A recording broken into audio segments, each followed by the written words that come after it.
급격한 시대 변화 속 우리 앞에 성큼 다가선 미래 의료 시스템.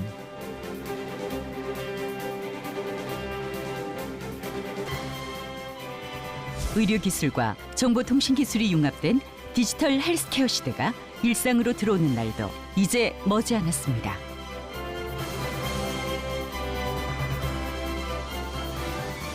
개인별 맞춤 의료 시대가 코앞에 와 있지만 디지털 헬스케어와 원격 진료 시스템이 자리 잡기 위해선 아직 넘어야 할 산이 많습니다.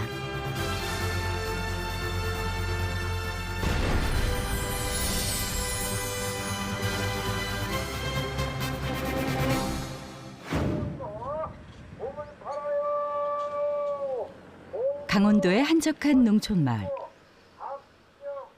병원을 대신하는 작은 보건진료소가 보입니다. 시내에서 멀리 떨어진 외곽 지역 보건진료소엔 의사가 상주하지 않습니다. 대신 간호사가 지역 주민의 가벼운 질환에 대한 처방 정도만 가능한데요. 난 제일 아픈 데가 무릎이 제일 아파요. 치료받을 데가 없잖아, 이 동네는. 없지. 그래서 시내로 가지요. 뭐 불편하신 건 없으세요? 불편해. 한건 차 편이지요. 뭐 차가 없어서.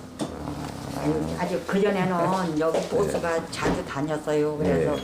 그 버스를 타고 다니는데 이놈의 코로나 뭐인가 때문에 그 큰 버스가 다니게 안 다니죠. 아주 걔가 노인네들 아주 엄청 불편해요. 감기 정도야 약 처방만 받아도 그만이지만 갑자기 골절이라도 당했을 땐 정말 난감합니다.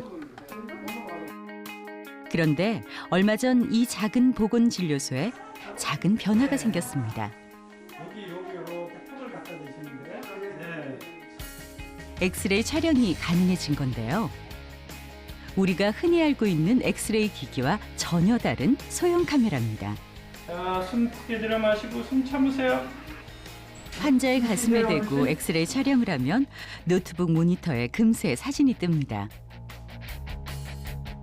기존에 사실 엑스레이 기계는 다 어디를 가서 찍어야 되고 의원급에서 방수선 기계를 갖다 놓는 병원이 그렇게 또 많지가 않거든요. 그렇기 때문에 이런 서비스를 한다는 거는 굉장히 건강 측면에서 굉장히 좋고 가방에 쏙 들어갈 만큼 작고 휴대가 간편해서 필요한 곳 어디든 가져가서 촬영이 가능할 뿐만 아니라 구식 엑스레이 장비에 비해 피폭량이 현저히 적기 때문에 별도의 밀폐 공간 없이도 간편하게 찍을 수 있습니다. 편하시죠? 여기서 찍으니까 병원 다니고 그러는 것보다. 그건 편하지. 가는 거 일부러. 누가 일부러 가나 병원에 아파서 허리 다치고 그러면 가지. 가면 침대에다 눕혀서 저희들이 수바닥 굴다 이리 굴리고 저리 굴리고 그래서 찍지 저희들이. 이런 데서 찍으니까 되게 편하시죠, 멀리 안 여기서 가고. 처음이에요. 처음이죠.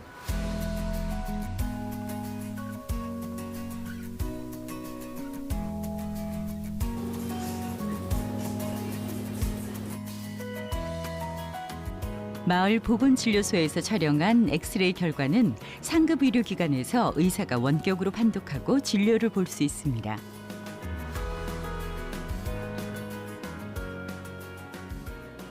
네, 제가 전반적으로 살펴봤을 때 이제 어떤 고령이시다 보니까 환자분들이 그런 걸 고려했을 때 큰 문제는 없을 것으로 보이고요. 네.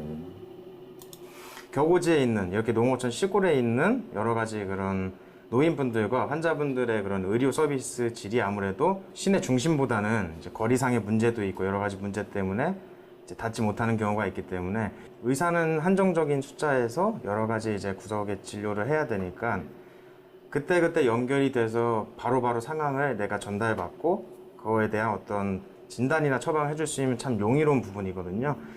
휴대용 엑스레이 기기의 장점 중 하나는 비상시 병원에 쉽게 갈 수 없는 상황에서도 촬영이 가능하고 그 즉시 데이터를 병원에 전송할 수 있기 때문에 원격 진료를 통해 위급한 상황에 대처할 수 있다는 거죠. 여기 조그만 엑스레이, 병원에 가시면 이제 되게 큰 엑스레이가 있지 않습니까? 네. 큰 엑스레이가 있는데 저희가 이제 작게 만든 거는 그 엑스레이하고 똑같은 엑스레이입니다, 사실. 근데 더 이제 작게 만든 거고요. 의사분이 이제 원격이 아니라 비대면으로 어느 타지에 계셔도 그냥 뭐 핸드폰에서 인증을 하신 다음에 샷을 하면 그 엑스레이가 샷을 해가지고 영상을 만들어내는 이런 것까지 하고 있습니다. 어쨌든 현장에 엑스레이가 투입이 될 수 있다는 이런 부분이 저는 아주 강점이라고 생각합니다.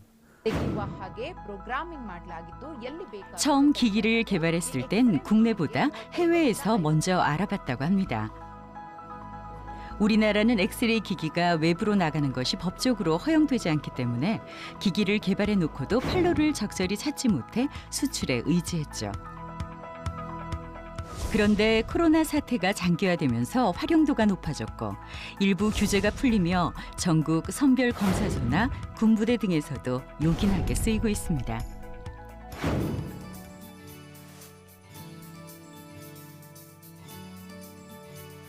대학병원의 임상시험센터. 침대에 누워있는 사람은 환자가 아니라 임상실험 참가자입니다. 자, 주먹 줬다 폈다 해보세요. 더 꽉 줬다가 폈다. 네. 네, 손 쫙 펴고 계세요. 네. 동맥관을 통해 혈압을 측정하고 있습니다. 사람의 가장 정확한 혈압을 아주 긴밀하게 측정하는 건데요. 보시면은 실시간으로 그 혈압의 변화를 직접 볼 수가 있죠. 저 기준을, 저 값을 레퍼런스로 해서 이런 그 여러 가지 다양한 혈압계를 개발을 하게 됩니다.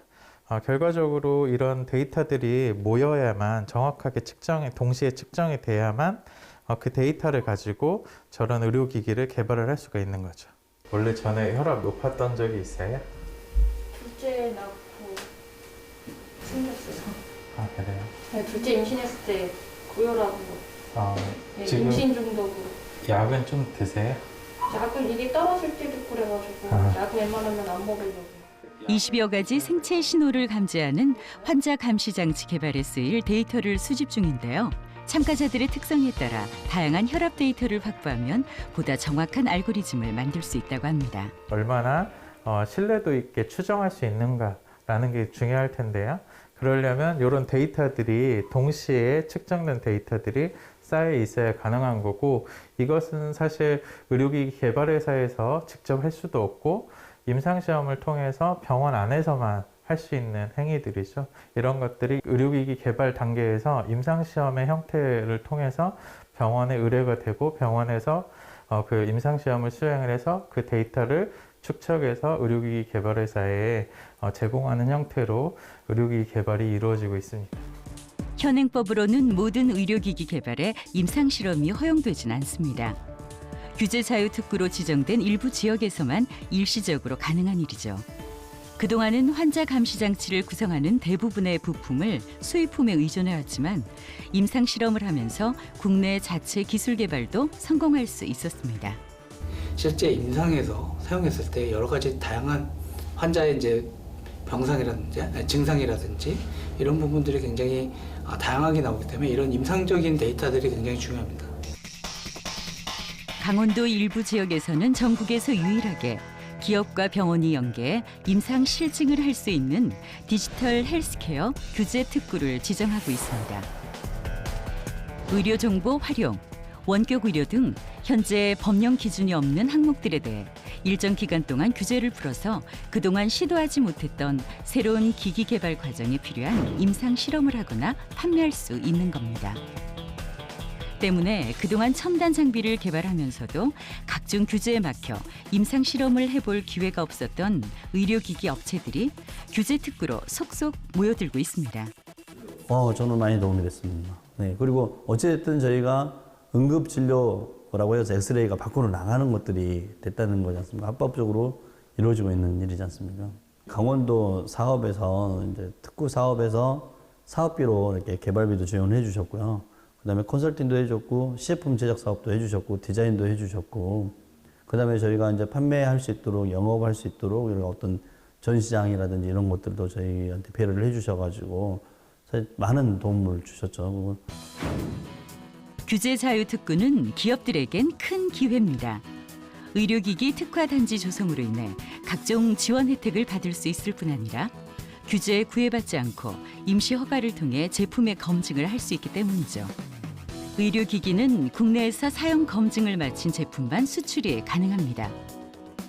실제 기기가 사용된 데이터가 증명돼야 한다는 뜻인데요.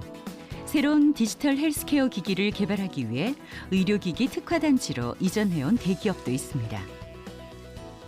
많은 부분들이 요즘에는 이제 데이터화 시켜지고 그런 데이터를 관리해주고 하는 부분에 대한 어떤 관심을 저희들이 갖게 됐습니다. 거기서도 출발을 해서 저희들이 데이터를 수집이 되고 또 그거를 모니터링하고 그다음에 빅데이터를 이용해서 거기에 맞는 최적의 어떤 건강 맞춤 이런 정보를 제공해 줄 수 있는 그런 쪽으로 사업을 전개할 생각을 저희들이 좀 갖게 된 거죠.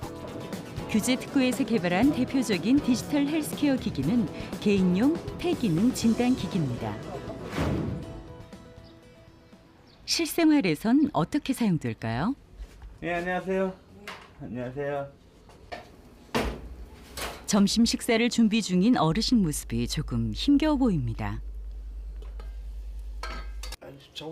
많이 움직이면 숨이 차기 때문에 혼자 식사를 할 땐 보통 간단히 때울 수밖에 없는데요.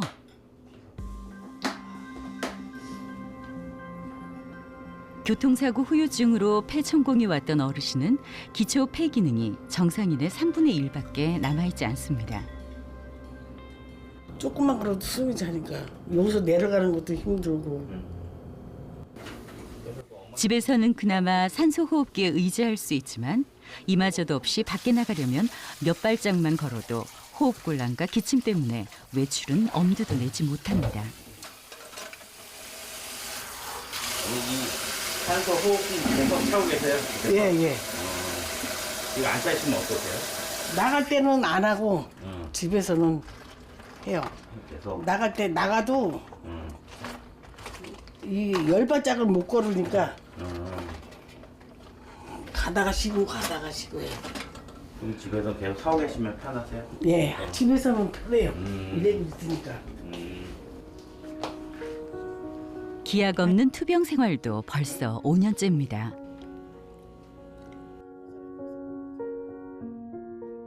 낫는 병은 아니래요. 네. 그냥 아이고 얼른 낫으면 좋겠네. 낫는 병은 아니고 그냥 꾸준히 더 나빠지지만 않으면 괜찮다 그러더라고요. 이게 호흡이 침독하는 거예요. 집에서 멀리 떨어진 병원에 자주 가기도 어려운 상황. 헌데 얼마 전 병원에서 의료기기 하나를 받아왔습니다. 집에서 수시로 폐 기능 상태가 어떤지 스스로 확인할 수 있다는데요. 스마트폰에 연동된 어플리케이션을 열고 나서 이렇게 숨을 뱉으면 폐활량 수치가 나타나고 이를 통해 모아진 폐 기능 데이터를 진료받을 때 참고하게 됩니다. 매일매일 자가 측정한 수치는 꼼꼼히 기록해두죠. 측정을 하니까는 이게 좀 낫구나, 좀 나아졌구나, 또 이런 건 좀 안 좋구나 할 때가 있어요. 측정을 이렇게 보면 계속 본인이 보시니까. 예, 확인하시니까. 보니까 예. 오늘은 호흡이 좀 안 좋구나, 좋구나 하는 걸 좀 알겠더라고요. 아 진짜. 만성 폐쇄성 폐질환은 호흡곤란과 기침이 계속되는 증상입니다. 완치는 기대하지 않더라도 급성으로 악화되는 걸 막기 위해선 평상시 주기적인 관리가 필수입니다. 오늘은 3개월 만에 병원에 가는 날입니다. 산소호흡기를 뗀 채로 외출하는 건 상당한 부담인데요.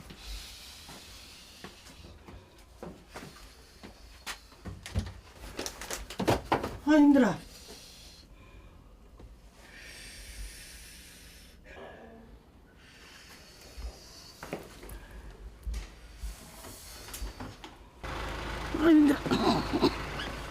조금만 나빠지더라도 위급 상황이 닥칠 수 있기 때문에 정기적인 검사가 필수지만 집에서 가까운 곳엔 종합병원이 없어 정기검진을 받으러 다니는 것만도 큰일입니다.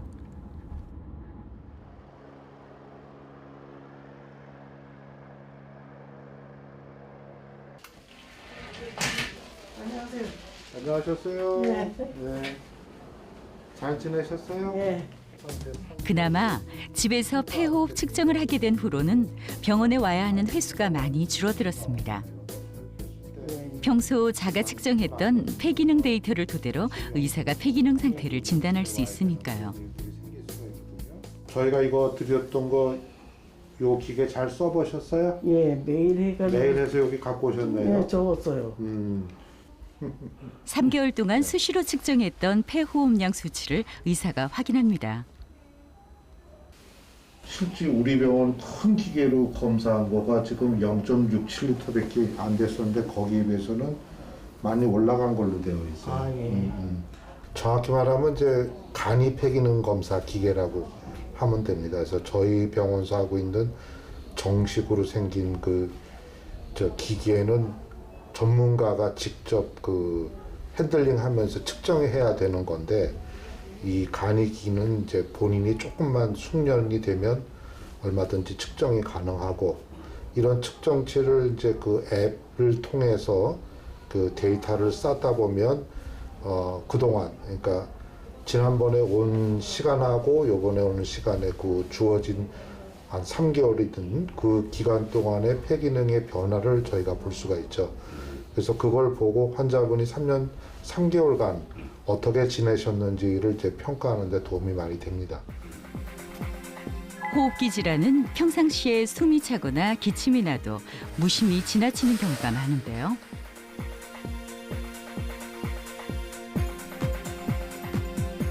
간단한 자가 측정만으로도 만성 질환으로 발전할 수 있는 위험을 예방할 수 있습니다. 만성 폐 질환은 결코 가벼운 질병이 아닙니다. 정부에서도 미세먼지만큼이나 국민 건강에 영향을 미치는 항목으로 판단하고 일기예보처럼 매일매일 폐질환 주의보를 알려줄 정도로 평상시 관리가 중요하죠.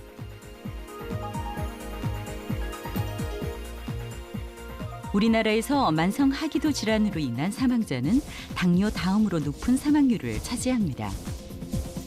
하지만 높은 유병률에도 불구하고 정확한 진단을 위해 병원을 찾아 폐기능 검사를 하는 사람은 많지 않습니다. 자가 측정을 통해서라도 미리 이상 징후를 발견할 수 있다면 만성 폐질환으로 인한 사망률은 현저히 낮출 수 있지 않을까요? 디지털 헬스케어의 확산은 세계적인 흐름이라고 저는 생각을 하고 있고 그래서 환자의 데이터를 서로 주고받는데 익명성만 잘 보장이 될 수 있다면 얼마든지 이것을 활용해서 좋은 앞으로 예측 모델이라든지 이런 것들을 개발하는 데 굉장히 큰 도움이 될 수가 있어서 궁극적으로는 저희가 가야 되는데 의사의 진료권이나 이런 것들을 어떻게 보장해 가면서 할 수 있을까 이런 것 운영의 묘가 필요하다고 생각이 됩니다. 강원도 원주는 미래를 대비하는 첨단 의료 시스템의 전초기지로서 발판을 닦아왔습니다. 아이디어 발굴에서부터 인허가와 마케팅, 글로벌 시장 진출까지 지원하는 의료기기 산업단지와의 협력으로 기업들은 시너지 효과를 얻고 있는데요. 의료기기 수출과 생산은 물론이고 관련 업계 고용률까지 꾸준한 증가세를 보이고 있습니다. 코로나19로 인해 국경의 벽이 높아진 와중에도 꾸준한 성장세를 이어가는 기업도 많습니다. 베트남 현지와 화상회의가 한창인 사무실. 같은 제품을 가지고 여성 관리랑 미용 쪽을 이제 런칭하고 바이어들을 만나러 간 상황이에요. 호치민 같은 경우에는 일단 사람들이 새로운 기계에 대한 관심은 상당히 많아요. 의료기기 특화단지에서 제공하는 시장 개척단 지원에 선정돼 베트남 현지 홍보에 나선 건데요. 코로나19로 인해 현지 홍보를 망설였던 우려가 무색하리만큼 좋은 성과를 내고 돌아왔습니다. 부인과 쪽에 계신 종사자분들, 관계자분들 이게 이제 설명을 하고 있는 내용이고요. 현장에 약 150명 정도의 그 참관객들이 왔었고 실제로 보시면은 핸드폰을 들고 이 화면을 라이브로 중계를 한다던가 이제 이러한 형태로 좀 관심도가 좀 뜨거웠습니다. 코로나19로 인한 격변의 시기를 맞이하면서 개인별 맞춤 의료에 대한 관심도 높아지고 있는 지금, 질병의 조기 예방과 일상에서의 건강 관리를 고도화하기 위해 다양한 시도가 이루어지고 있습니다. 성큼 다가선 미래 의료 시스템은 어떻게 자리 잡아야 할까요? 의료 기술과 정보통신 기술이 융합된 디지털 헬스케어 시대는 이미 시작되었습니다.